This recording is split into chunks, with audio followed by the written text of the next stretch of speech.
Es siempre importante uno contextualizarse en la historia. Estamos aquí hablando históricamente, ancestralmente, historia reciente. La historia del petróleo es una historia reciente, pero importantísima.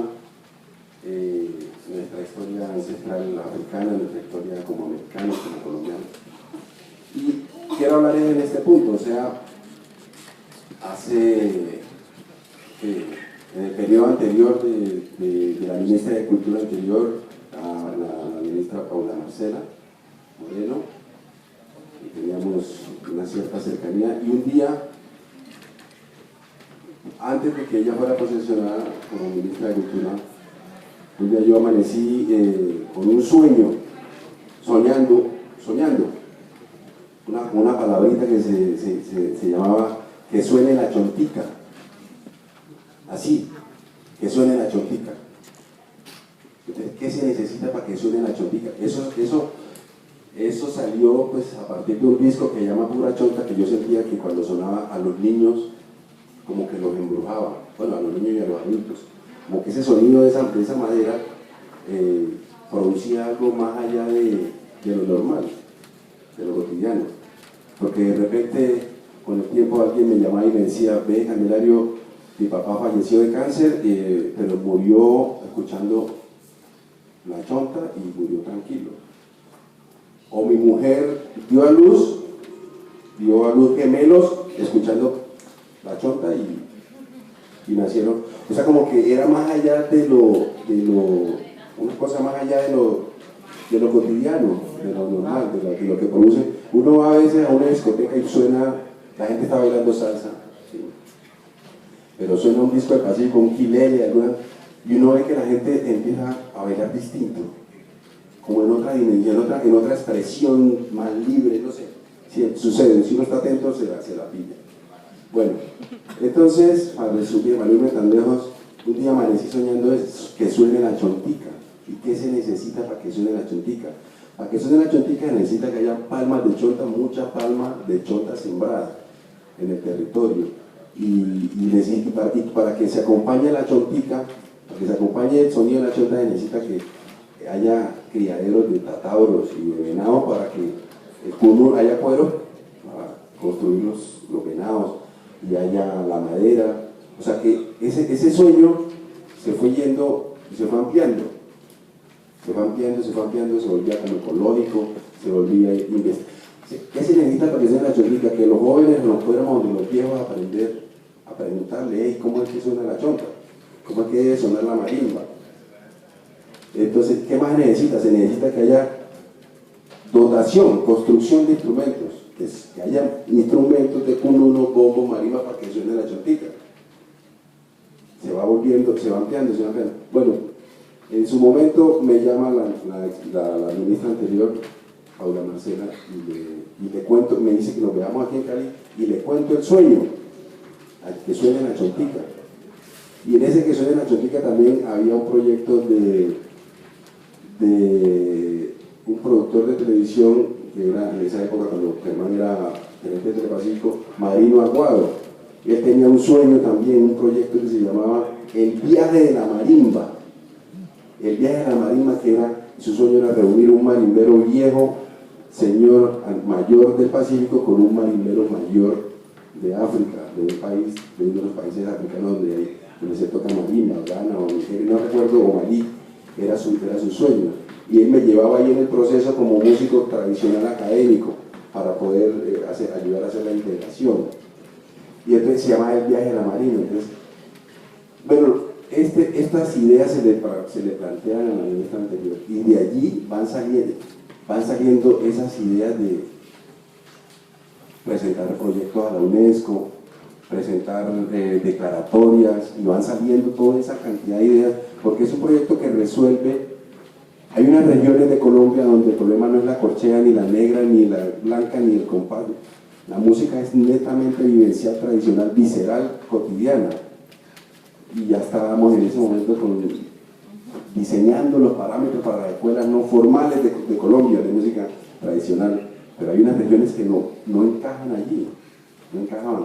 y esta cosita de que sonara la chontica resolvía, porque resolvía lo ecológico, lo turístico, lo económico, bueno, resolvía no, planteaba opciones, integraba, era una cosa integral que no nos soltaba. Pero me imagino que un ministro de Cultura le queda muy difícil llegarle al Congreso, al Ministerio, al presidente, que suene la chontica, es una cosa muy infantil de pronto, ¿no? Muy de sueño. Pero los músicos, los poetas, los artistas somos así, soñadores. Y es ahí en esos pequeños sueños donde van generándose los momentos de encuentro, las chispas que a veces pide la historia. La humanidad a veces necesitan esas chispitas para que prenda el fogón. En su momento al maestro Germán se le prendió la chispa con el petróleo y ve, aquí nos tiene, conversando de una manera bien sabrosa, planteando nuestras realidades y nuestras necesidades. Y el año pasado tuve la oportunidad de tirar ahí mi piedrita frente a eso que es tan importante. Yo realmente no llegaba hasta allá donde tú llegas, Graciano, porque obviamente no vivo en la cotidianidad, en la comunidad del Pacífico, pero sí soy consciente de la realidad de los viejos, marimberos y de las viejas. Sé que hay muy poquitos ya marimberos y que si el festival puede crecer mucho hacia afuera, y está creciendo mucho hacia afuera porque pues es como relativamente lógico, ¿no? El billete se invierte en producción, en difusión, pero como no hay conocimiento y no hay mucho conocimiento de los procesos internos, de cómo se da la música internamente, entonces a veces se descuida. Y ahí es muy importante la música, ahí es muy importante el viejo marimbero, ahí es muy importante la vieja cantadora, el viejo colurero, o el joven, pues. Pero ahí en ese punto la música cobra un papel súper fundamental, porque de ahí es la música la que... Por ejemplo, ¿qué pasa con lo que hicieron los muchachos de Herencia? ¡Ping! Logran una cosa en Viña del Mar. Eso mueve con la música, con su creatividad, con su talento. Nos mueve a todos. Escucha, qué chévere, que se pueden lograr cosas. En su momento, en el primer Petronio, el reto para mí, para Bahía, era, pues, escucha, un currulao con toda la estructura del currulao, pero con una trompeta y un saxofón. La gente, ¿cómo irá a recibir ese sacrilegio? Pues? Un currulao auténtico con la estructura de currulao, pero ya porque era distinto a la propuesta del maestro Peregoyo, que eran ya canciones como Mi Ventura orquestadas. Este era un currulao con estructura de currulao, pero orquestado, o sea, con un sonido de la trompeta. Mas, sin embargo, el Petronio y los cristales, cuando sonaron los primeros acordes, la gente sacó los pañuelos y sentimos que era un camino. Y bueno, ese camino inclusive está poco explotado. Nos hemos ido rápidamente tratar de popularizar y comercializar muy rápido, pero ese camino está allí todavía para los sonidos propios, originales, en el encuentro con la ciudad, en el encuentro de la fusión. Yo ahí como músico tengo la paciencia del mundo, no tengo ese corre y ese afán pues, de querer ya mismo impactar y pegarlo. Tengo la necesidad, sí, pero como músico y le anhelo, pero soy consciente del ritmo del río. Nuestra música, por ejemplo, en Guapi, se ha generado con 6 horas el río subiendo y 6 horas el río bajando. Ahí hay una paciencia natural. Y ahí en ese ritmo se dio nuestra música. Uno no puede pretender llegar a la ciudad en un momento dado y querer cambiar ese ritmo a su antojo y querer hacer arreglos ¿no? Para poner sí, ¿no? Hay un ritmo natural, pero esa paciencia la da el río, esa paciencia la da.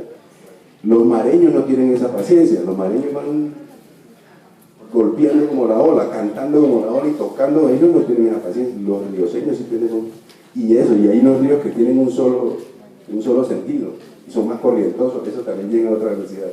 Yo estoy hablando del río Guapi que tiene ese doble movimiento, ¿sí?